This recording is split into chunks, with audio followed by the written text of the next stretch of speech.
Actes des Apôtres, chapitre 21. Nous étant embarqués après nous être séparés d'eux, nous vînmes directement à Cos, et le lendemain à Rhodes, et de là à Patara. Ayant trouvé un vaisseau qui faisait la traversée vers la Phénicie, nous y montâmes et rembarquâmes. Arrivés en vue de Chypre, et l'ayant laissé à gauche, nous naviguâmes vers la Syrie et nous abordâmes à Tyr, car c'était là que le navire devait décharger sa cargaison. Ayant trouvé les disciples, nous y restâmes 7 jours. Ils disaient à Paul par l'Esprit de ne point monter à Jérusalem.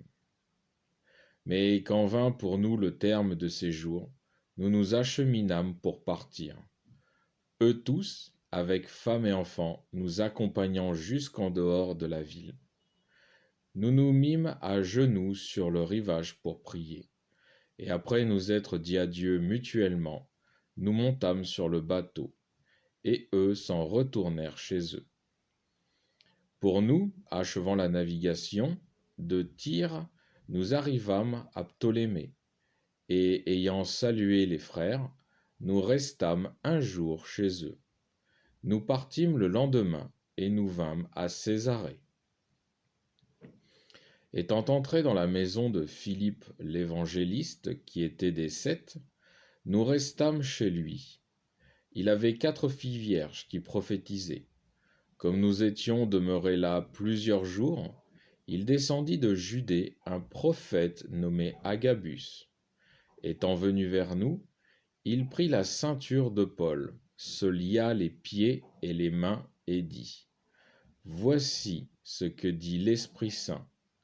L'homme à qui appartient cette ceinture, c'est ainsi que les Juifs le lieront à Jérusalem et le livreront aux mains des gentils.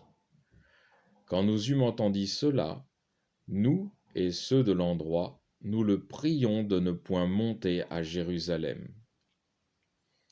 Alors Paul répondit : Que faites-vous de pleurer et de me briser le cœur ? Car moi, je suis prêt non seulement à être lié, mais encore à mourir à Jérusalem pour le nom du Seigneur Jésus.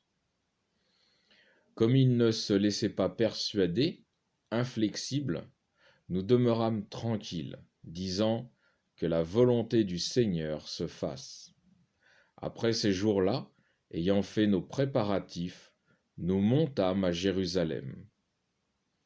Des disciples de Césarée vinrent aussi avec nous, nous menant chez qui nous devions loger, un certain Mnasson, de l'île de Chypre, depuis longtemps disciple.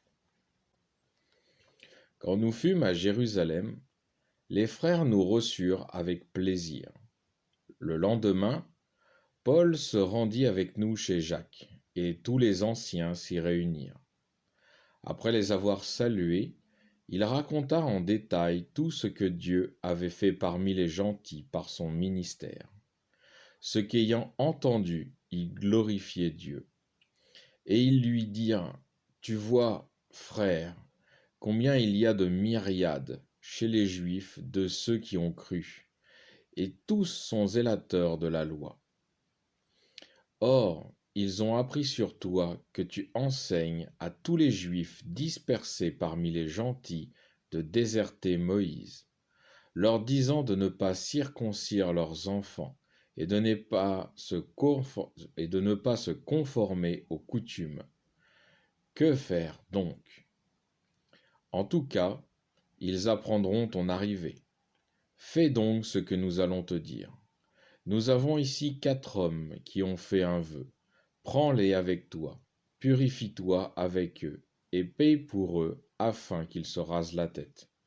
Ainsi tous sauront que les rapports faits sur ton compte sont sans valeur, et que toi aussi, tu te conduis en observateur de la loi. Quant aux gentils qui ont cru, nous leur avons mandé, après décision, qu'ils doivent s'abstenir des viandes offertes aux idoles, du sang, de la viande étouffée et de la fornication. Alors Paul prit avec lui ses hommes, et le lendemain, purifié avec eux, il entra dans le temple, faisant connaître le terme des jours de la purification, où l'oblation serait présentée pour chacun d'eux. Comme les 7 jours touchaient à leur fin, les Juifs d'Asie, l'ayant vu dans le temple, ameutèrent toute la foule et mirent les mains sur lui en criant: Israélites, au secours! Voici l'homme qui enseigne partout et à tout le monde contre le peuple la loi et ce lieu-ci. Et encore, il a même introduit des païens dans le temple, et il a profané ce lieu saint, car ils avaient vu auparavant Trophime d'Éphèse avec lui dans la ville, et ils pensaient que Paul l'avait introduit dans le temple. Et toute la ville fut en émoi, et le peuple afflua. S'étant saisi de Paul, ils le traînaient hors du temple, dont les portes furent aussitôt fermées. Pendant qu'ils cherchaient à le tuer, la nouvelle arriva aux tribuns de la cohorte que tout Jérusalem était en confusion.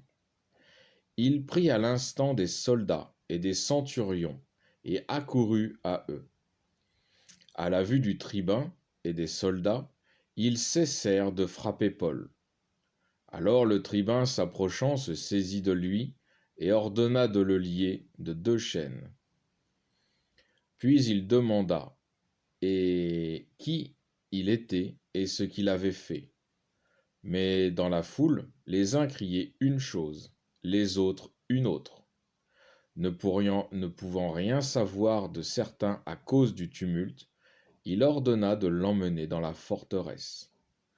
Mais lorsque Paul fut sur les degrés, donc sur les hauteurs, il dut être porté par les soldats à cause de la violence de la foule, car le peuple suivait en masse, criant: Fais-le mourir!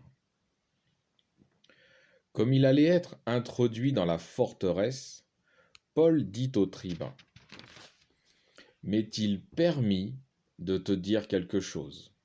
L'autre dit: Tu sais le grec? Tu n'es donc pas l'Égyptien qui dernièrement a soulevé et a emmené au désert 4000 des Sicères? Paul lui dit: Je suis juif, citoyen de Tarse, ville de Cilicie, qui n'est pas sans renom. Mais je t'en prie, permets-moi de parler au peuple. Avec sa permission, Paul, debout sur les degrés, fit signe de la main au peuple. Un profond silence se fit, et il leur adressa la parole en langue hébraïque, disant: Fin du chapitre 21.